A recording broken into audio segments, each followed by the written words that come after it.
Hola Jonathan, ¿cómo estás? Muy buenos días, me da mucho gusto volver a verte. ¿Qué tal, Virginia? Muy buenos días.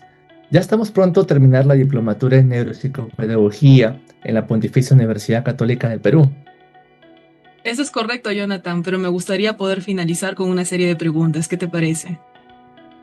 Me parece una genial idea. Iniciamos. Perfecto, bien, me gustaría iniciar con esta siguiente pregunta. ¿Cuál es la razón por la cual escogiste estudiar la diplomatura de especialización en neuropsicopedagogía y procesos cognitivos? Bueno, la motivación era doble. Por un lado, me encontraba desarrollando el año pasado una segunda especialización en liderazgo pedagógico y consideraba que la neuropsicopedagogía podía dar luces al trabajo que venía desarrollando de investigación. Y una segunda motivación es por el interés personal.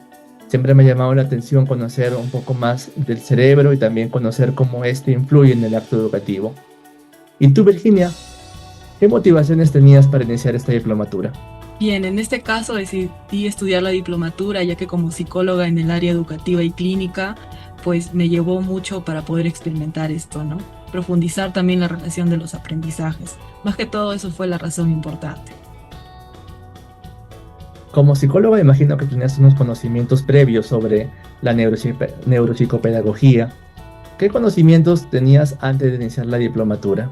Sí, evidentemente eso es correcto, Jonathan. Se sabe que en la psicología pude llevar una parte de esta área, pero no a profundidad, sino de un contexto general. Cuando recibí estos conocimientos necesarios, pues en la educación con mis profesores, me motivó también a conocer un poco más de ello, ¿no? Y continuar llevando más experiencia, pero ya no en la universidad, sino en otras áreas, en otras especialidades, en otras universidades. Y es ahí donde tenía las dudas de poder iniciar también esta especialización. Y me gustaría saber también, Jonathan, qué conocimientos tenías sobre la neurociencia en educación antes de iniciar la especialización. Bueno, como docente ya tenía algunos conocimientos previos, muy generales de por sí. Conocía un poquito del tema de los neuromitos, conocía también por los cursos que había llevado en el CIFOPS acerca del cerebro, las partes del cerebro, aspectos muy generales. Y también conocía que había una relación entre neuropsicopedagogía y educación, pero no lo había profundizado en este caso. Mm, correcto. Bien, me gustaría finalizar con esta última pregunta. ¿Qué logros y cambios, Jonathan, te llevas a lo largo de la especialidad en este aprendizaje de la neurociencia? Y más aún que se sabe que tú eres docente, ¿no? Bueno, la temática ha sido amplia, muy enriquecedora. Que sintetizarlo es un gran esfuerzo por la cantidad de temas y riqueza que en este caso se ha venido desarrollando. Resalto tres aspectos en particular. Un primer aspecto es el carácter dialogante de la neuropsicopedagogía, que en este caso le permite entablar un diálogo con las diversas áreas, en este caso del conocimiento.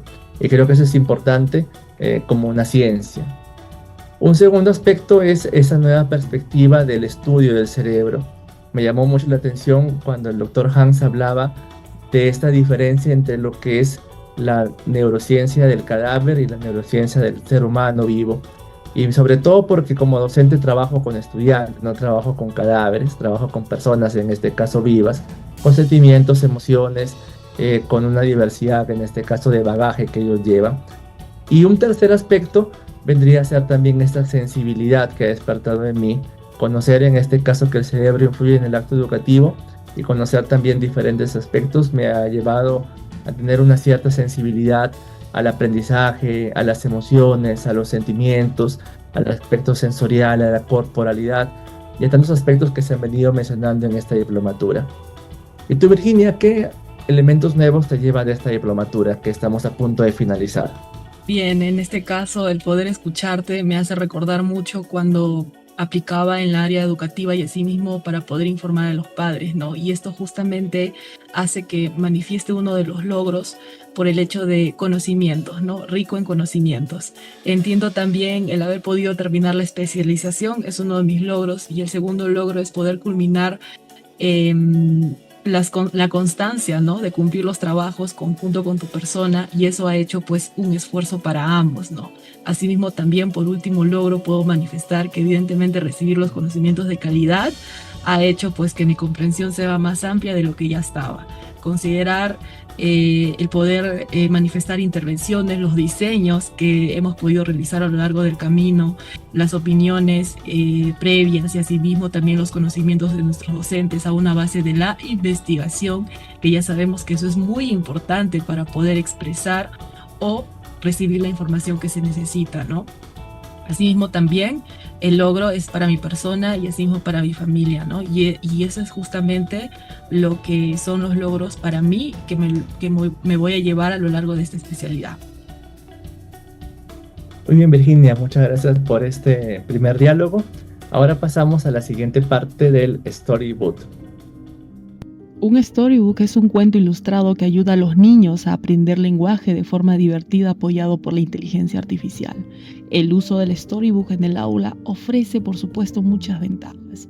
Entre ellos es fomentar la lectura y la comprensión, el desarrollo de las habilidades lingüísticas, promueve la expresión oral y escrita, facilita el aprendizaje activo, estimulando la creatividad y, por supuesto, una gran imaginación. Esta herramienta va a ofrecer diferentes ventajas hacia los docentes, ya que manifiesta un lenguaje sencillo, de imágenes llamativas y una estructura de ayuda, en donde va a fomentar un gran interés por la lectura y el aprendizaje, y más aún de lo que desea el profesor redactar o implementar. Nuestra creación fue parte de un cuento donde unos niños realizan una entrevista de uso de herramientas tecnológicas audiovisuales para finalizar con un podcast. Lo más llamativo es que en el cuento creado manifiesta preguntas hacia una entrevista. Es por este medio en donde los niños tendrán que extraer estas interrogantes para la aplicación práctica, hacia un objetivo de trabajar con las habilidades orales, comprensión y expresión escrita, fomentar las habilidades blandas, la inclusión de forma divertida y, por supuesto, educativa. El siguiente plan de intervención busca potenciar la comunicación en el proceso de intercambio de información, utilizando palabras orales y escritas, a través de la creatividad e interacción social, desarrollando la conciencia corporal, ideas y sentimientos con el propósito de desarrollar una entrevista. En ese sentido, el proyecto va dirigido a estudiantes de primero de primaria y tiene como objetivos específicos desarrollar habilidades de comunicación en niños, promoviendo una interacción en un contexto de entrevista estructurada y respetuosa, fomentar la expresión verbal de los niños, alentándolos a compartir sus ideas y sentimientos sobre el entorno escolar y social, y recoger información sobre las emociones y experiencias de los niños en el aula, mediante preguntas abiertas y adaptadas a su comprensión. La primera sesión, titulada Lectura interactiva en voz alta, tiene como objetivo mejorar la expresividad y habilidad de comunicación oral a través de la lectura interactiva en voz alta. Los estudiantes practican cómo adaptar su discurso a diferentes situaciones e interlocutores. La actividad se inicia con una pregunta motivadora sobre la lectura en voz alta, seguida de la presentación de un personaje de su libro favorito. Durante el desarrollo, los estudiantes leen en voz alta usando gestos y expresiones faciales para transmitir emociones. Al final, se realiza una reflexión sobre cómo mejoran su expresividad, con preguntas de metacognición para evaluar su aprendizaje y la importancia de la escucha activa. La sesión 2, titulada Aprendiendo a preguntar, tiene como objetivo fomentar la habilidad de formular preguntas respetuosas y significativas para facilitar intercambios orales. Se inicia con un cuento sobre un niño que descubre cosas al hacer preguntas, seguido de una reflexión sobre cómo se siente al hacer preguntas. Los estudiantes practican haciendo preguntas claras y corteses durante una actividad de entrevista simulada. Al cierre, el docente reflexiona sobre la importancia de hacer preguntas adecuadas y respetuosas, y se plantean preguntas sobre cómo seguir practicando esta habilidad. La sesión 3, titulada Uso de instrumentos audiovisuales, tiene como objetivo familiarizar a los estudiantes con los instrumentos audiovisuales básicos, tales como el celular, la grabadora de voz y la cámara. La actividad comienza mostrando un ejemplo de una entrevista en video, motivando a los estudiantes a pensar en cómo usar la tecnología para crear su propia entrevista. Durante el desarrollo, los estudiantes preparan preguntas, practican el uso de la cámara y la grabadora de voz, así como realizan entrevistas grabadas en grupos. Al final, se reflexiona sobre los desafíos y aprendizajes en el uso de estos medios de comunicación. Por último, la sesión 4, creación de un mini podcast, está dirigida a que los estudiantes aprendan a crear un podcast, desarrollando habilidades de comunicación oral y trabajo en equipo. Tras escuchar un ejemplo de podcast, se explican los roles y la estructura de un podcast. Los estudiantes practican cómo presentarse y formular preguntas, luego graban su propio podcast. Al cierre, reflexionan sobre la experiencia de grabar, las dificultades que enfrentaron y cómo podría mejorar sus grabaciones en un futuro.